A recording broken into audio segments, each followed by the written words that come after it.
"Give the house to my wife," my son shouted. I smiled, walked into my room, and left before sunrise. The evening had been unusually quiet. The winter wind rattled the old windows of the house I had built with my bare hands 45 years ago. Every brick had a memory. Every corner echoed with my late wife's laughter. I had planned to spend the rest of my days here, surrounded by the ghosts of my past. But that night, everything changed. We were sitting in the living room, me, my son Daniel, and his wife Claire. The fire crackled, and for a while, there was only the sound of it popping. Then, out of nowhere, Daniel leaned forward, his eyes hard. "Dad, I think it's time you signed this place over Claire." I blinked. "What did you just say?" "You heard me," he replied, voice rising. "It's logical. You're old. You don't need such a big house. Claire, and I can make better use of it." My hands trembled slightly, not out of fear, but rage trying to keep itself in check. "This house is not just a roof and walls, Daniel," I said slowly. "It's where your mother and I built our lives. It's where you took your first steps." Claire smirked. "And now it's where we can raise our kids.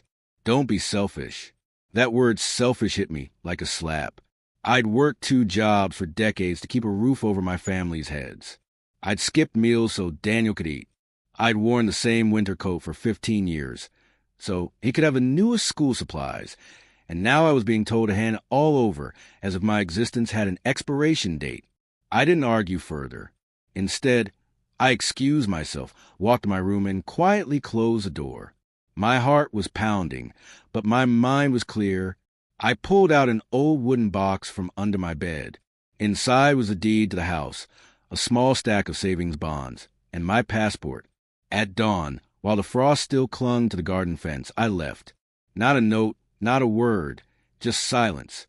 3 days later, Daniel called me, voice frantic. "Dad, what have you done?" "Sold it," I said simply. "You what?" "I sold the house, Daniel. It's gone. Someone else owns it now." There was a pause, then a sound like he was struggling to breathe. "You can't do that." "I can," I replied calmly, "because it was mine." What Daniel didn't know was that the buyer wasn't just anyone. It was an old friend of mine, Patrick, who had been looking for a property to renovate. We'd agreed that I could stay with him for a while, rent-free, until I figure out my next move. Years earlier, when my wife passed away, I quietly invested part of our savings into a small coastal cafe run by a young couple I trusted. The business had thrived, and my share had grown. Over time, I reinvested those profits into other small ventures, a fishing charter, a bakery, even a local art gallery. Nothing flashy, nothing loud, but steady. Now, with the sale of the house, I had more than enough to live comfortably for the rest of my days, and to choose who would inherit what when the time came. Spoiler, it wouldn't be Claire. A week after I left, I sat at a seaside table outside that same cafe I'd invested in. The waves crashed, gulls circled, and the smell of salt filled the air. I sipped my coffee slowly, savoring every second of peace. Then I heard a voice behind me. "Dad." I turned. Daniel stood there looking thinner, paler, like the life had been drained from him. Claire was nowhere in sight. "She's gone," he said flatly. "She left when she found out the house wasn't ours." I raised an eyebrow. "I thought she loved you." His eyes flickered with shame. "She loved the house." He sat across from me, avoiding my gaze. "I didn't realize what it meant to you. I just thought—" "No, Daniel," I interrupted. "You didn't think. You listened to someone else's greed instead of your own heart." He looked down, fiddling with a sugar packet. "I'm sorry, Dad." I didn't reply right away. I wanted to let the silence do the work. Finally, I leaned forward. "Daniel, a home is not a trophy. It's a trust. And trust, once broken, is not easily rebuilt." He nodded, his hand shaking. "I don't expect you to forgive me right away, but can I visit you? Maybe we can talk." I studied him. He wasn't the same man who had shouted at me in my own living room. There was a crack in his pride now, a glimpse of humility. Maybe life had started to teach him what I had learned decades ago, that possessions mean nothing if you lose the people who care about you. That night, I walked along the shoreline, the cold sand crunching under my boots.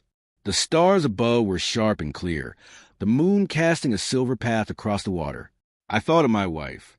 She would have told me to stand my ground, but also to leave a door open, just a small one, for Daniel to return through someday. So I decided I wouldn't give him money. I wouldn't give him property, but I would give him something more valuable, my time, if he proved worthy of it. And if he didn't, well, then my will was already written, and everything I owned would go to charities that built homes for families who truly needed them. Months later, Daniel visited often. At first, we talked about nothing. Weather, fishing, the cafe's blueberry pie. Then, little by little, he began to open up. He found a modest apartment, got a new job, and even started volunteering on weekends. I didn't know if it would last, but I saw a spark of the boy I had once carried on my shoulders. The boy who used to say he wanted to grow up to be just like Dad. One evening, as the sun dipped into the horizon, Daniel turned to me and said, "I don't care if you never give me a cent. I just want to earn back your respect." I didn't answer. I just placed a hand on his shoulder and kept watching the sea. Some things don't need words. But one thing I knew for sure, I had no regrets. Walking away from that house wasn't the end of my life. It was the beginning of my freedom. And maybe, just maybe, it was the beginning of Daniel's redemption, too. Make sure to like and subscribe for more stories.